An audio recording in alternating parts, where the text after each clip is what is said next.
ये किसने कहा आपसे आंधी के साथ हूं? ये किसने कहा आपसे आंधी के साथ हूं? मैं गोडसे के दौर में गांधी के साथ हूं। इस राष्ट्रीय अधिवेशन में पूरे भारत के एक एक छोर से, एक एक राज्य से आए हुए कांग्रेस पार्टी के जो तमाम सदस्य यहां पर उपस्थित हैं, मैं आपकी ऊर्जा को सलाम करता हूं और मैं आज जो प्रस्ताव पेश हुआ है उस पर बात करने के लिए आपके बीच में खड़ा हूं। एक ऐसा मुश्किल दौर है जब सत्ता में बैठे हुए सत्ताधीशों ने नफरत को अपना परमानेंट हथियार बना लिया हो। ऐसे समय में कांग्रेस पार्टी देश के हर कोने में जा करके मोहब्बत की बात कर रही है, प्यार की बात कर रही है। और इस जो कार्यक्रम का नाम है वो न्याय पथ है। न्याय पथ यानी कि इंसाफ का रास्ता।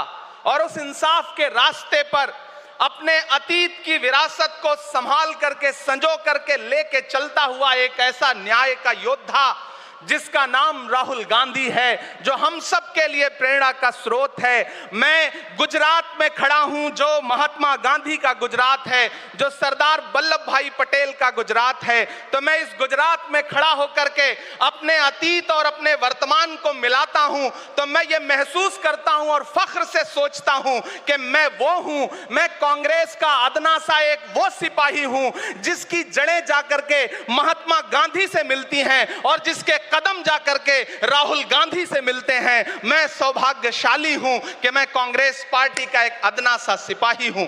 साथियों, मैं कोई लंबा चौड़ा भाषण करने के लिए नहीं खड़ा हूं, बस आपसे यह कहना चाहता हूं, ये जो न्याय का पथ है, हम सब इस न्याय के पथ पर चलने के लिए संकल्पित हैं। हमारा समर्पण इस न्याय के पथ के लिए है, हमारा संघर्ष इस न्याय के पथ के लिए है।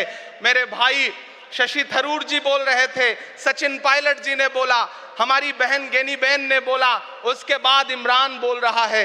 इन चार नामों में ही आप ये पाएंगे कि उत्तर से लेकर के, दक्षिण से लेकर के, गुजरात से लेकर उत्तर प्रदेश तक कांग्रेस यही तो है। कांग्रेस यही तो है, देश को समेटने और एकजुट करने का नाम कांग्रेस है।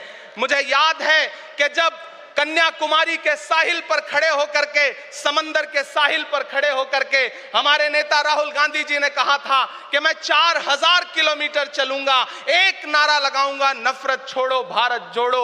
हम सारे लोग उनके कंधे से कंधा मिला करके, उनके कदम से कदम मिला करके 4000 किलोमीटर चलते रहे। मैंने देखे हैं राहुल गांधी जी के पांव के छाले, मैंने देखा है उनका बहता हुआ पसीना। लेकिन हम आपसे पूछना चाहते हैं और इस स्टेज पर मौजूद कांग्रेस पार्टी के अपने तमाम वरिष्ठ नेताओं से भी ये निवेदन करना चाहते हैं कि जिस पथ पर, जिस इंसाफ के रास्ते पर राहुल गांधी इस मुश्किल वक्त में निकले हैं, हम उस लड़ाई में किस तरह से, कितने जोश के साथ राहुल गांधी जी के साथ खड़े हैं, यही तय करेगा। राहुल जी ने कहा है कि अगला निशाना, अगली जीत, अगला राज्य जहां कांग्रेस पार्टी जीतेगी वो गुजरात होगा। तो याद रखिए कि हार तब होती है जब ठान लिया जाता है, हार तब होती है जब मान लिया जाता है, जीत तब होती है जब ठान लिया जाता है। अगर हमने ठान लिया कि जहां से आज सत्ता के शीर्ष पर बैठे हुए लोग नफरत परोसने का काम कर रहे हैं, असमानता का काम कर रहे हैं, संस्थाओं को कुचलने का काम कर रहे हैं, उनके खिलाफ अगर हमने उन्हीं जड़ों में जाकर के मेहनत की, हिम्मत दिखाई, तो मुझे पूरा यकीन है कि जिस तरह अंग्रेजों के खिलाफ लड़ते हुए कांग्रेस पार्टी ने इस देश को स्वतंत्रता संग्राम के जरिए आजादी दिलाई थी, तो ये लड़ाई भी उस स्वतंत्रता संग्राम से कम नहीं है। उस लड़ाई का नेतृत्व महात्मा गांधी जी कर रहे थे, तो इस लड़ाई का नेतृत्व राहुल गांधी जी कर रहे हैं और हम सारे लोग राहुल गांधी जी के साथ खड़े हैं। हो सकता है कुछ लोग इस सफर में, इस मुश्किल सफर में छोड़ के चले गए हों, उन्हें नजरअंदाज करिए और एक नई पीढ़ी, एक नई ऊर्जा के साथ राहुल जी के साथ खड़ी हो। मैं तो कहना चाहता हूं कि कांटे गुल के साथ नहीं चल सकते हैं, बुज़दिल खुल के साथ नहीं चल सकते हैं। रास्ते में जो छोड़ गया उसे जाने दो, सब राहुल के साथ नहीं चल सकते हैं। आप सारे लोग, हम सारे लोग और इस देश के लाखों लाख करोड़ों करोड़ लोग राहुल गांधी जी के साथ खड़े हैं। और यहां खड़ा होकर के इस देश के पिछड़ों को, आदिवासियों को, दलितों को, अल्पसंख्यकों को मैं सबको भरोसा दिलाते हुए इतना कहना चाहता हूं कि मेरे भाई, कांग्रेस ही है जो आपकी असली लड़ाई लड़ रही है। मुझे वो दिन याद है कि यह सरकार जब एक बिल लेकर के आई तो रात के 3 बजे भी आदरणीय सोनिया गांधी जी राज्यसभा में मौजूद थी इस देश के लिए, इस संविधान के लिए लड़ाई लड़ने के लिए। और राहुल गांधी जी भी लोकसभा में मौजूद थे उससे एक दिन पहले।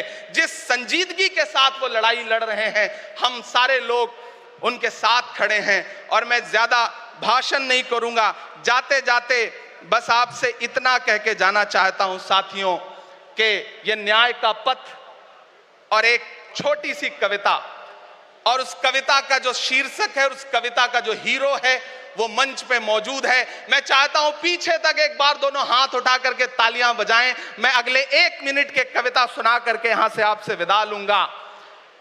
कन्याकुमारी से जो सफर शुरू हुआ था वो अहमदाबाद तक लगातार जारी है और आगे भी जारी रहेगा। और कल ही राहुल जी परसों बिहार से लौटे हैं, तब ये कविता मैं सुनाता हूं कि उदास मौसम बदल रहा है, उदास मौसम बदल रहा है, धुएं का पर्वत पिघल रहा है, दिलों में लावा उबल रहा है। सुबह सुबह जब हुजूम लेकर सफर पे निकले तो यूं लगे है कि जैसे सूरज निकल रहा है। वो चल रहा है, वो चल रहा है। वो कह रहा है कि नफरतों से जो दिल है टूटे मैं जोड़ दूंगा। एक नारा नफरत छोड़ो भारत जोड़ो, एक नारा नफरत के बाजार में मोहब्बत की दुकान खोल ली है।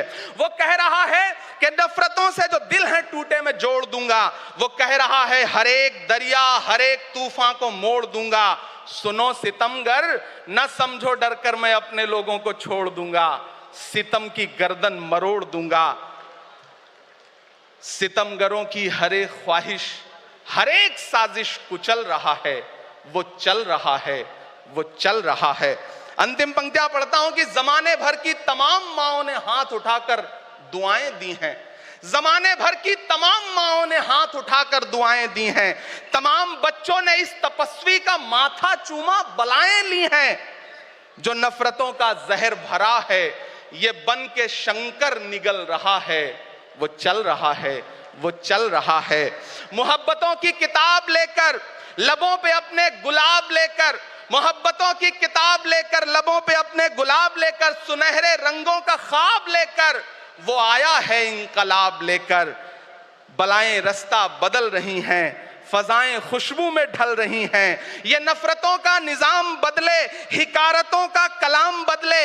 अगर ये रहबर नहीं बदलते तो अपना लहजा अवाम बदले। अंधेरे बेचैन दिख रहे हैं, कोई जो है इस अंधेरी शब में मशाल की तरह जल रहा है। वो चल रहा है, वो चल रहा है, वो चल रहा है। बहुत बहुत आप सबको धन्यवाद दूंगा। साथियों, आपने जिस जिंदा दिली से सुना उसके लिए आपका बहुत आभार। न हम सफर न किसी हमनशी से निकलेगा, हमारे पांव का कांटा हम ही से निकलेगा। वतन की रेत मुझे एड़ियां रगड़ने दे, मुझे यकीन है पानी यहीं से निकलेगा। बहुत बहुत शुक्रिया।